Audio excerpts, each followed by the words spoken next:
What's up, everybody? This is Henry Fleischer here from the Cannabis Dispatch, also the CBD Business Networking group on Facebook. And I have two very special guests today. I have Michael Clinton and Sean Tolliver of C-Trax. So great to have you two here. Tell us a little bit more about C-Trax and what you guys do. Hey, thanks for having us. Super excited to be here, Henry.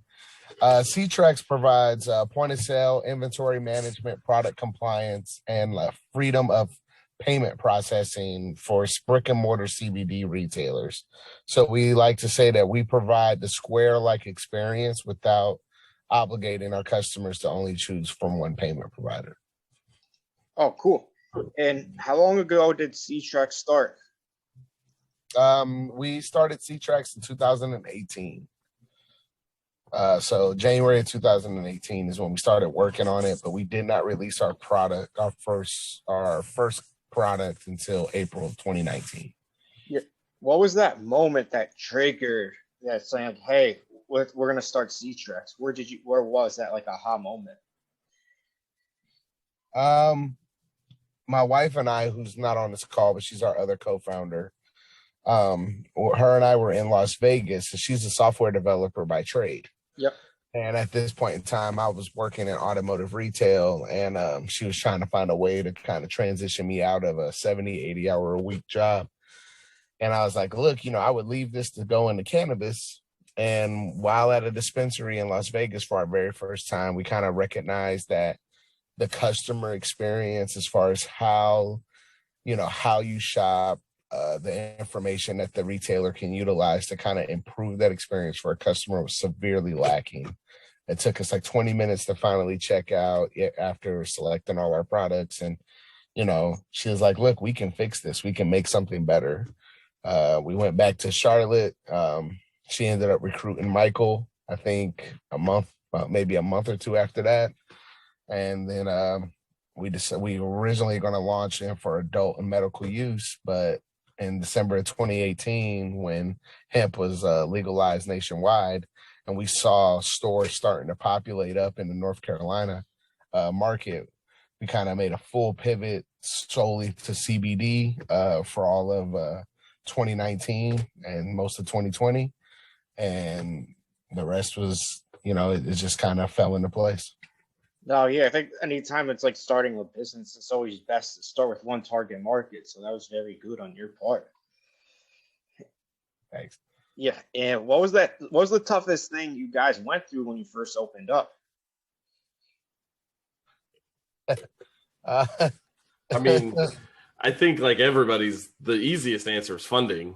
Is obviously the hardest part. You can come up with all the ideas in the world, but if you don't have the funding to hire some folks to work on it, you can't really go anywhere. But so that's the obvious answer. But I think beyond that, in most industries, when you're doing product work and stuff like that, where you've got customers that you can speak to, people that have done this for years, decades, and get their insight into how does this product need to, the software that we're providing, what does it need to look like? What does it need to do that meets their needs? What's interesting about this, though, is most of our customers and most retailers in CBD and the whole cannabis industry, they're not professional retailers by trade. So while, I can text one person and say, hey, I got this really cool idea, I want some feedback on it.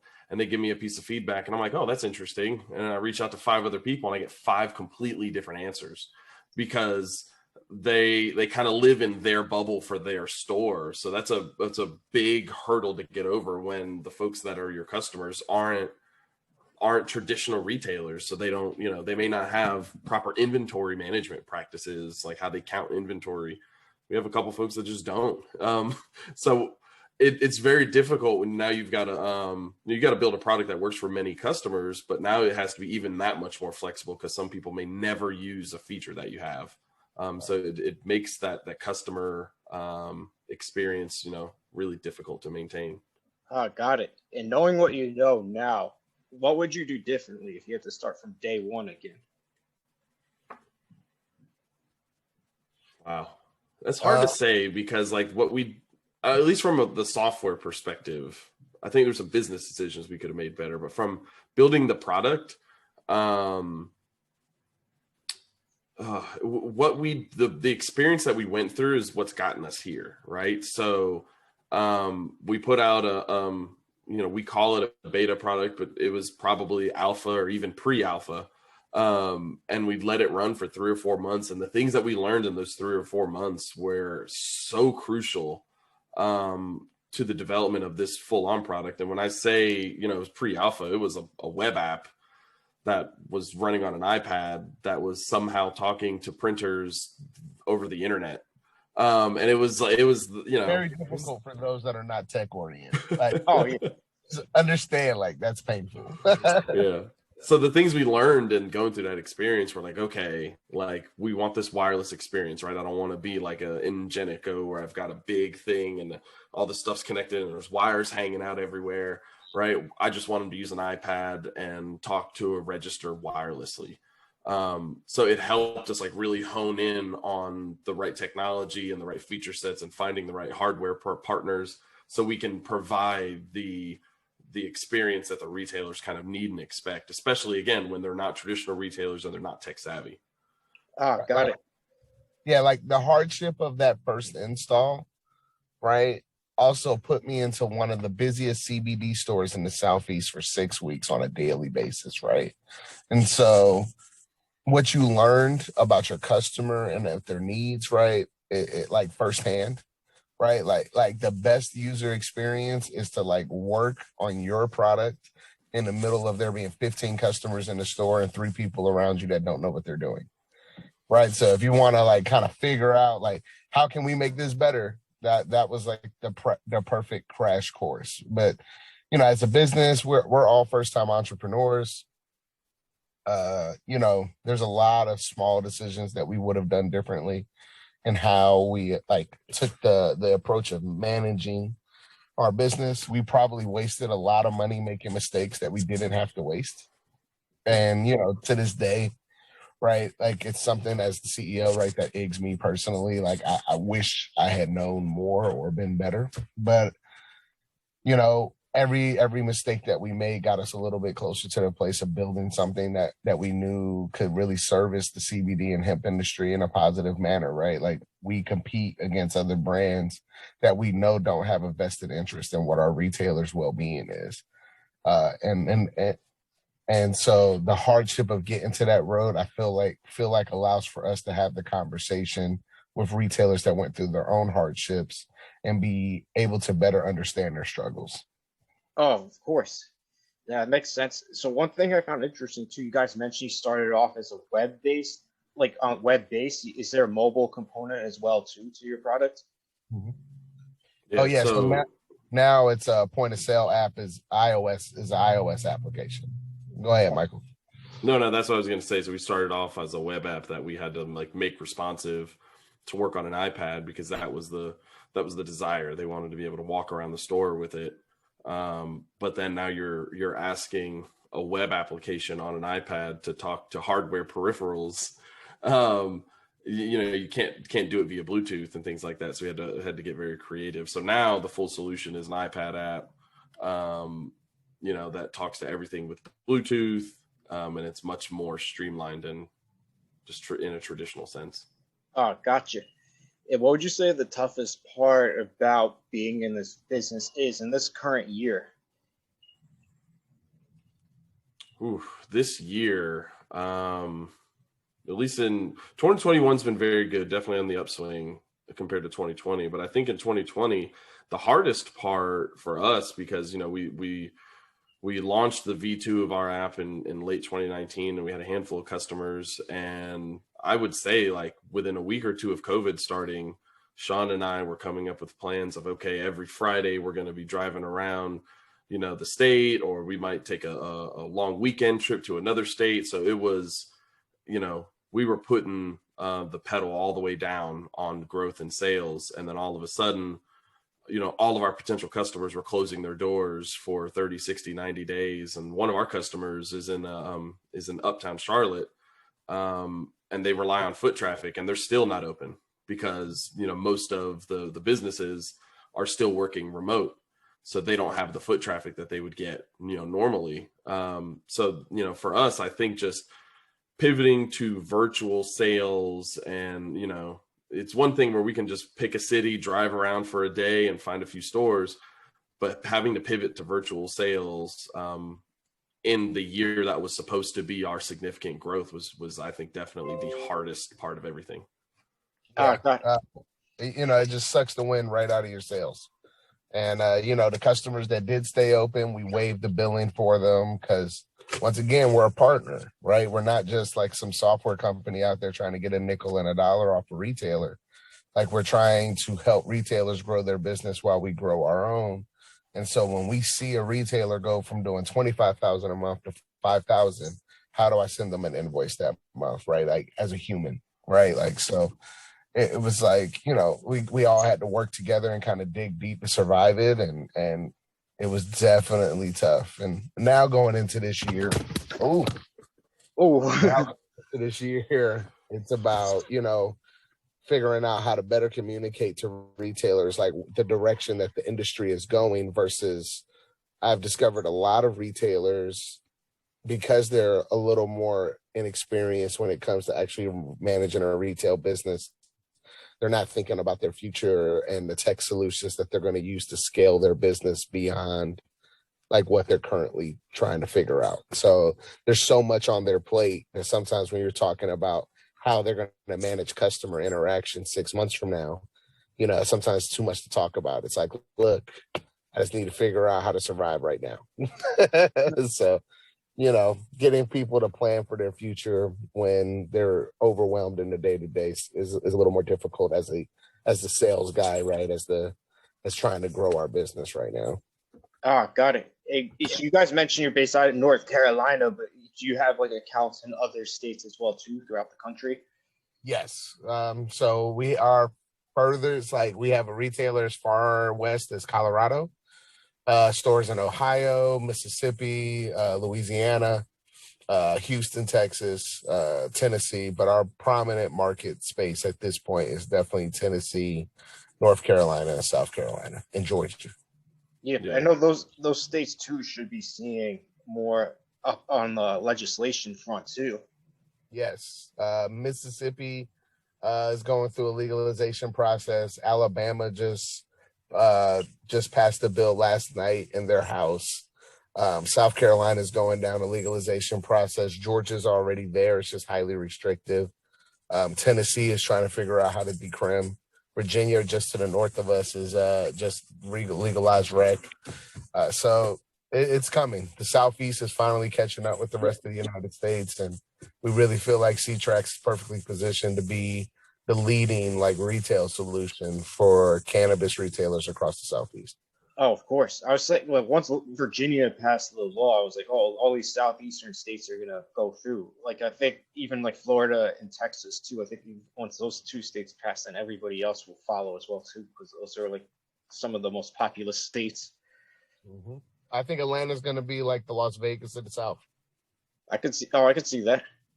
Yeah, I think Atlanta is going to be a very, very big market for both CBD and recreational cannabis when it all comes together. So, are you guys going to pivot into recreational cannabis as well, too? Yes, absolutely. We plan on launching an adult and medical later this year. And that's one of the things we like to communicate to retailers is if you're doing business with someone that's not us, they may be serving a purpose for you now. But there will come a point in time where they can no longer fit your needs.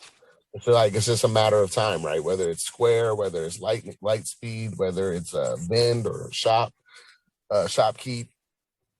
These mainstream solutions are not tailoring for cannabis in any capacity, right? From digital COAs to product compliance, to kind of making sure that they protect you with your processor and make sure that you don't get deactivated. These guys aren't investing in any of those technologies to ensure that they're helping cultivate and grow a healthy CBD retail business versus with C-Trax, that's all we care about. We don't do coffee shops. We don't do restaurants. If it's not a brick and mortar CBD retailer, it's not our focus and it's not our client. Oh, got you. So yeah, going into that too, if a retailer was to decide between you and 3 other businesses just like you, why would you suggest they go with you first? Go ahead, Mike. I was going to say, a lot of stuff Sean mentioned, but just from a feature perspective, I like my favorite feature that I like to talk about is how we handle customer data, right? So I don't know about you, Henry. I'm a pizza guy, right? If I call up Papa John's or Pizza Hut or Domino's, wherever I'm feeling that night, and they try to hit me up with these random upsells, right? Breadsticks, 2 liter. I'm like, I don't drink soda. It's just a health decision that I've made, right? With diabetes that runs in my family, I don't want to drink soda.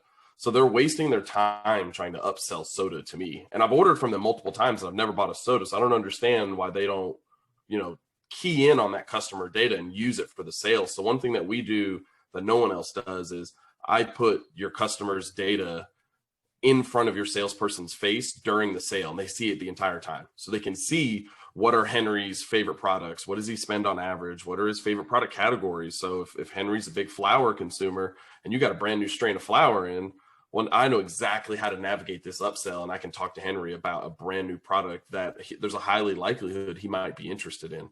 So when people are comparing us to other solutions, right, there's the customer data that's, is there for you to weaponize to increase your tickets. Oh, of course. Oh, that sounds like that's interesting too. Like, it's all about the data too, and like trying to predict the consumer's behavior. That's a reason why Google is where it's at right now. Absolutely.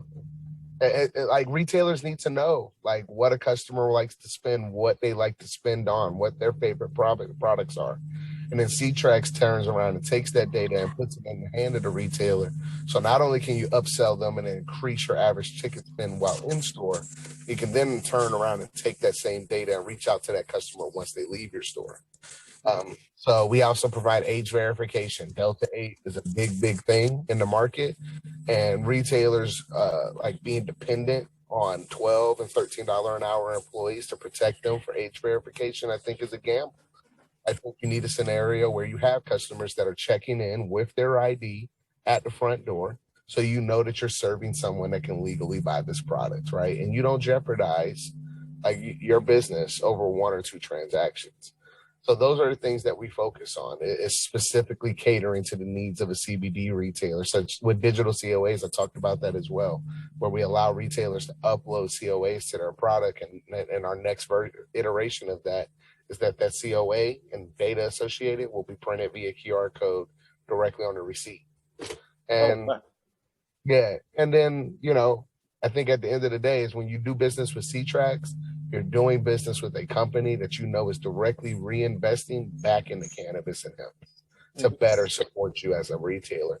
Versus when you spend $100 a month with Vin HQ, not $1 of that makes it back to your state association. Not $1 of that makes it back to advocacy to help improve your business. Not $1 of that helps that retailer. Versus every dollar we spend is to go back into building our business and hopefully better support theirs and the advocacy organizations around them. Oh, cool. What's the number one way you guys acquire new customers? Facebook. Community. Referrals. Retailers that are on our platform sending other retailers to us. Because if a retailer refers another customer to us, right, we apply a credit to their account for that referral. So we're now thinking about starting to partner with like some influencers and things like that to kind of get our name out there more. But, most of our customer acquisition happens in Facebook groups and Facebook posts and, people asking for help and us offering our services and finding a way to partner with them and help them, run a business more efficiently. Oh, of course. The one thing I found interesting too, Facebook's first ever TV ad was last year's Super Bowl, and they were advertising the groups. Yep. They did that for a reason. Groups is powerful. For a CBD company like myself, if it wasn't for groups, we legitimately wouldn't be able to use Facebook, right? Like C-Trax as a company, we can't send the C-Trax, like Sean at ctrax.com, which is my email. I can't write that on the Facebook platform. Mm-hmm. It's like blocked, right? We can't share our website on the Facebook platform via Messenger or anything else. So if it was not for building relationships inside the groups network, that like Facebook probably wouldn't even be a tool for us. Even one thing I found interesting too, like I found I've had better success rates of getting in touch with people on Facebook Messenger versus cold email as Yep. well too. Me too. Yeah, Same. I think it's like cold email is good, but like people get so many emails, you're not gonna always get your email, you know. I have a whole folder of cold emails that I've never responded to. Oh yeah, So, but Facebook Messenger for the most part, like I respond because it's live, it's in my face. My only problem with Facebook Messenger is because it has no integration with my business operations. Sometimes you'll send somebody a message saying, "Hey, I'll email you something," and then 2 weeks later, you're like, "Oh my God, I had a 30-second conversation with someone in the middle of like picking my kids up, and I never sent the email back." So that's the only part that like eggs me with Facebook Messenger is that so much business happens on it, but it's not connected to your business in any way. well, I guess that's a pain point right there for somebody to create a product for a solution to that. Yeah, if we weren't busy with CBD retail, I think Michael would be interested in something like that. Oh yeah. So I think this is a pretty obvious question too. So you mentioned about communities and groups. So like, how big of a role did the internet play with getting those companies into your client list? Yeah, I mean, so there's I said community earlier about everything because most of these folks aren't traditional retailers. And most folks are more advocates than anything else. So, and then with the infancy of this industry, especially being here in North Carolina, there's so many people that are like, I don't know if I want to touch CBD. Am I going to get high? Am I going to pass some drug tests? X, Y, Z. Right? There's so much education that has to happen there, and I think all these communities and these groups, serve that purpose to share educational things, to share business advice, and that's how we found all these customers in the midst of those types of conversations, on the various groups, like where we met you, and things like that. You just see someone asking a question, has anyone ever done XYZ? And you start reading through the replies and you see, oh, that's an opportunity. So, and then throw COVID into the mix, again, we can't just drive around and walk into someone's store like we used to be able to. So now, these groups, and it's completely invaluable. Yep. Oh, so speaking about COVID too, so would you say like once everything went down, it shifted your strategy from going to walking into stores to then going more into the groups? Yes. Like heavy focus on social media and like following stores, following people that own stores, following brands that sell to stores, and just trying to find any opportunity to interact with folks in a manner in which they're comfortable. I personally have found that like retailers are normally more receptive online sometimes than they are even when you walk in their store. Because when I walk in their store, I'm just one of 1,000 people that's coming in to sell them something. And normally, like when we're on social media, we can kind of tie like a congratulations on your growth, or, like you can find like some type of common ground on social media normally, versus when you walk in cold at the storefront and they have other customers in front of them, they have other things going on, they're trying to run their business. So we found a lot of success there. Oh God, yeah. Like in a weird way, I feel like COVID's actually made the world and business world more interactive. Mm-hmm. It's not like you just have to go to wherever you're physically located, but you can meet people anywhere now. Absolutely, yeah. It's exciting. I just wish we really, as an industry, had a place where we could be fully embraced as an industry, right? Versus, getting 30% of what can be offered, right? I think Facebook has so much more to offer cannabis that we're being denied right now, and LinkedIn kind of fills some gaps, but not really. It's just not the same. So, but you make do with what you got. Yeah, I know Clubhouse has a lot of cannabis groups in there as well, so I think that's like another avenue to explore. Yeah. Yep. Yeah, Clubhouse is a lot. Oh yeah. You know, I like the simplicity of a post and then people being able to comment and stuff versus, you know, another conference call almost. Yeah, like I think, but there's a good way you can connect with people too, especially if you get to be one of the speakers. Ah, yeah. I've had some success. I've spoken a couple of times on there, not a lot. There's some guys they do stuff every week, but yeah, we found some success there. Oh, yep. Oh, wait. Oh, looks like you came out, but all good. So yeah, it's like so 6 months to a year down the line. Where would you like to see C-Trax? For us, it's expanding into medical markets. We've got some relationships up in Maryland with some very influential dispensaries up there. So we're ready to make that jump. We just got to finish up, all the tech work on that side. Mm-hmm. And so yeah, what's like? So you mentioned like you're as far west as Colorado. What is Maryland the northernmost state you're in? Maryland will be the first medical state. Yeah, and actually, yeah, they are our northernmost state. They will be our northernmost state at that time. I mean, just I guess depending. We're rapidly expanding in CBD retail right now. So like our store count, we're growing our store count by 5-7 stores a month.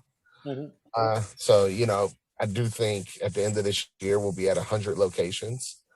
And then the goal is, to be in our first 5 or so locations for medical, and those will probably be based in Maryland. So I hope that we have other CBD stores in the northern region by then. I hope that Maryland is not it, but as of right now, our northernmost store is like Ohio, which I don't know if it's really even north, right? It's like Midwest. No, it's Midwest, but it's like it's up there though. Yeah. That's like the furthest one outside of our region in that direction.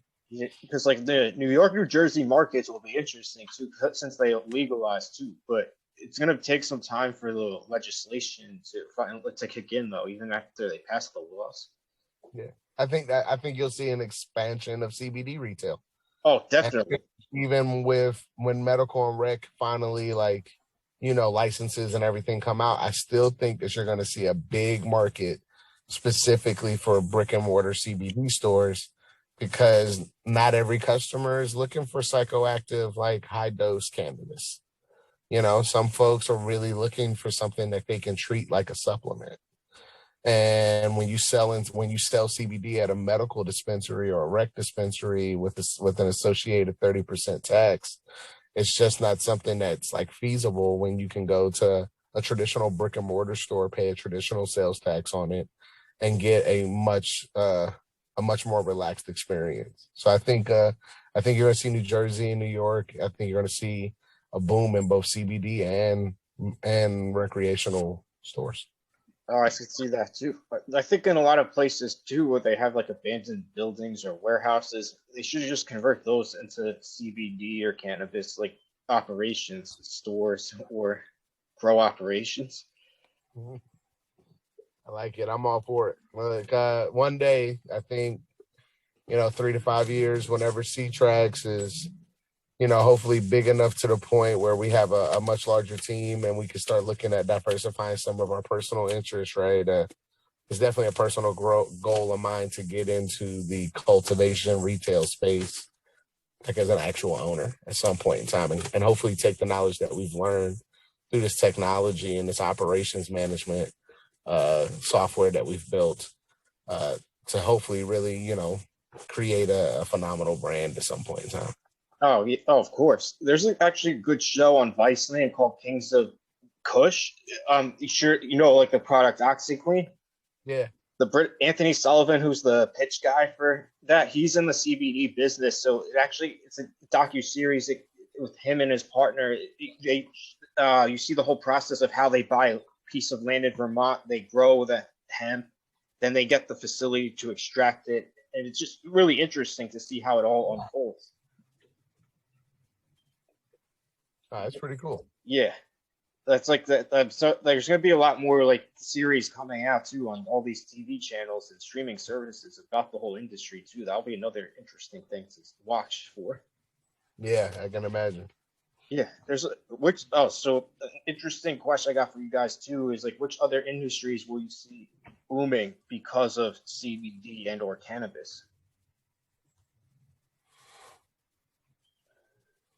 Labeling and packaging. And whoever figures out renewable packaging for cannabis is going to become incredibly rich.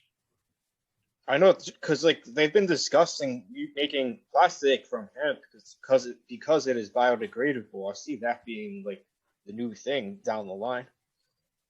Yeah, like true advocates in cannabis, one of the biggest things that's upsetting, right?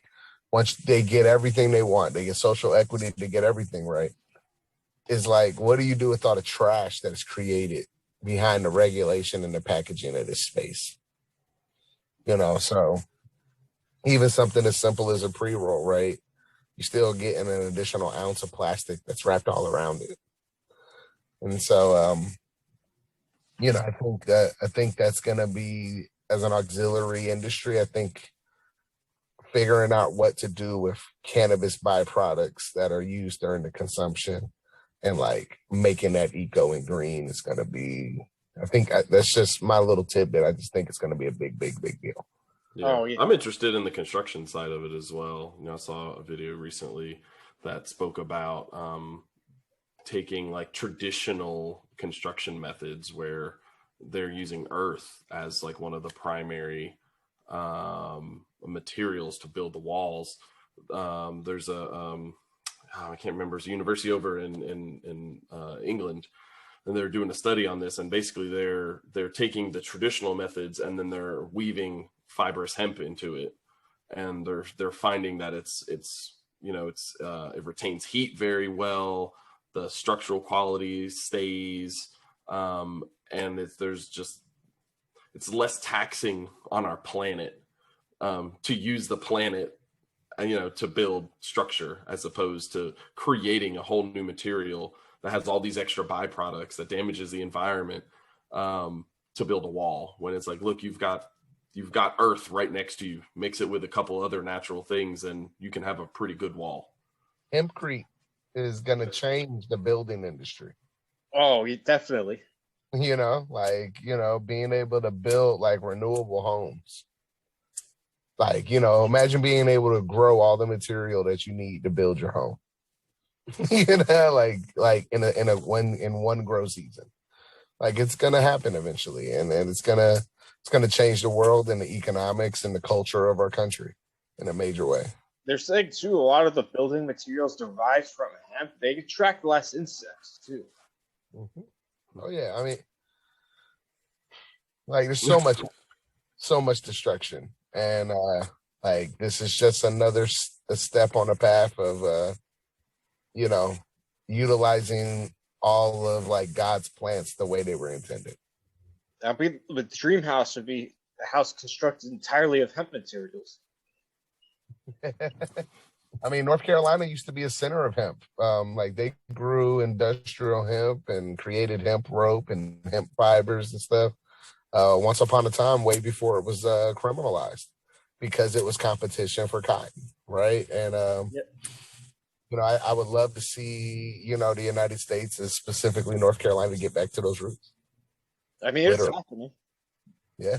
Yeah. I mean, the Declaration of Independence was written on hemp paper. That don't tell you. Isn't that how crazy we've gone from like writing the Declaration of Independence on hemp paper to criminalizing it and locking up millions and millions of Americans, specifically Black Americans, over it? It's crazy.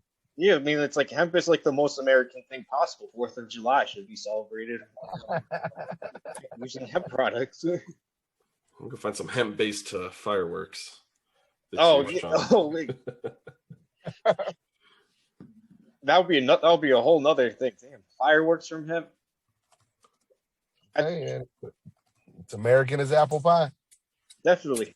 Oh, another thing too. What about like clothing derived from hemp too? Like I still want to get business cards made from hemp. I'm still trying to figure that out. Oh yeah, you haven't found anybody yet? No, I haven't found anyone that can like do it all where I can just place the order and they send it to me. No, it's always like you got to go source the paper and then find another printer or something like that. Because I know Clothes is there's even crazy. furniture you can get made from hemp too. If you got your Absolutely. tables, chairs, Absolutely. and I got another a question I ask a lot of people too is which food would you most like to see infused with CBD? With CBD, Yeah, with CBD with food. look, man, like let's just go ahead and swap those letters out. What meal would I love to see infused with THC? That too. Like, I I would want a love, steak. right. Like, yes, a steak with like an infused like truffle butter on it. Yes. Oh, you have me like that's the one food.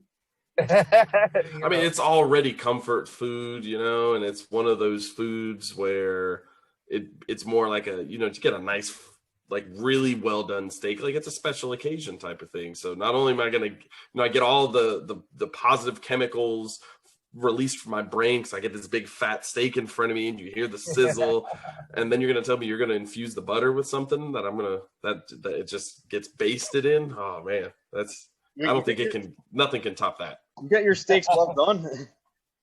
I had infused lobster mac and cheese, Michael. Whoa. It was heaven in a bowl. Whoa. So yeah, it's so yeah, CBD, you can put CBD on any old thing. That's cool. But but when it comes to like a properly infused meal, like give me the whole plant. Oh, because it's like right now there's like a lot of the products you see are like sweet based too. And I think there's more of a market on the savory and gourmet side. I think we'll probably see that. Yeah, I mean, I think hemp once upon a time was in the food chain, right? Pigs in North Carolina grew up eating hemp, right? Like raw from the ground. Oh, yeah. And then people ate the pigs, which already had CBD in them or already had hemp derivatives in them, right? So that's how they were addressing their endocannabinoid system at some point in time, is because this product already exists in the food chain. So, I mean, I would love to see us get back to a place where like our cows and our pigs and our chickens and stuff are all being fed. Yeah, I would love the same here. So their endocannabinoid systems are being addressed, so that way when we eat them, so is ours. Because I know some of the animals too aren't being fed the right things in their diet too. Like a lot of them with a lot of antibiotics, corn and soy. Like cows should only be eating grass. Maybe add some hemp in there too. Like that, I would love to see like a hemp fed cow. They could probably, that'll be another certification they could put on the meat too. That would be awesome. Yeah, like there's such a huge difference with grass-fed steak versus non-grass-fed. Quality of the meat's so much better. One day somebody's gonna have infused Wagyu. Oh, I bet. Or even like a bunch of truffles too. I wonder if you can use truffles somewhere. It's gonna be crazy. The world, I can say, man, America is changing, and like the things that we experience, the things that we see every day and stuff, it's all changing, and cannabis is gonna be a big part of that. It's exciting. Yeah, like there definitely will be like restaurants specializing in CBD or THC. In Atlanta, they already are. In Atlanta, you already have like there's a very well known like vegan restaurant where almost all of its meals are like hemp derived. Oh wow! It's over in Lithonia. I can't remember her name, but I've spoken with her at multiple events. She's awesome. Oh, damn! I would love that. I would love to check that out. You're even too like caterers too. There'll probably be caterers who specialize in hemp-based products or like hemp-derived products. Yeah, all good stuff. So yeah, any advice you'd give to somebody who's thinking about entering the cannabis and or CBD space? Tighten up your personal finances before you jump into this, because this is not a get-rich-quick scheme. Like, this is hard work every single day. And I think a lot of people glamorize the industry because they see the successes. And they see, like, so many folks in our industry are like so wonderfully talented on social media, but they don't necessarily show the grind and the struggle as often as they show the success. And so I try to tell folks, like, don't just be casual minded about getting into this. It's a real commitment of your personal self. It's a commitment on your public persona. It's a commitment. It's a lifestyle. And you got to embrace it like full heartedly if you're going to lead a company and be successful in this space. You know, you can be halfway in if you're an employee, but you can't speak with other owners and stuff like that and still be second guessing like your own commitment to the plant, to the industry, and to the space. Mm-hmm. That's some good advice right there. That could be said too. If any person who gets successful, they don't go see what the struggle is. It's like, oh, they just assume they got success on a straight and narrow path. Like that. They don't see two failed crops before the successful one that cost the guy 15 grand, 20 grand. Right. Like, to this day, I don't think we would show anyone our very first product. Right. Like, oh my God. Right. So there's a lot of bloody noses and black eyes behind, like, before you get to stand up on a podium. Oh, of course. And how could somebody get a hold of your company as well too if they want to contact you about any info? Oh, come find us. Find us on social media, C-Trax, or you can find me on social media, Sean Tolliver. On Instagram, we're at C-Trax_POS. And then you can find us on our website, www.c-trax.com. Just send us a message. Find me on social media. Yeah, I'm always willing to. We want to do demos. We want to show people the difference between our product and what they're currently using. And if somebody's the first user in the state, you know, we normally are very aggressive and trying to set up like a win-win scenario just so we can get our platform into a new state that we're not in right now. Oh, awesome. Yeah, great to have you guys on, and you're more than welcome to come back, whether it's a new product or new product features. Definitely feel free to reach out. Definitely. Thank you so much, Henry. No problem. Bye. All right. Bye-bye.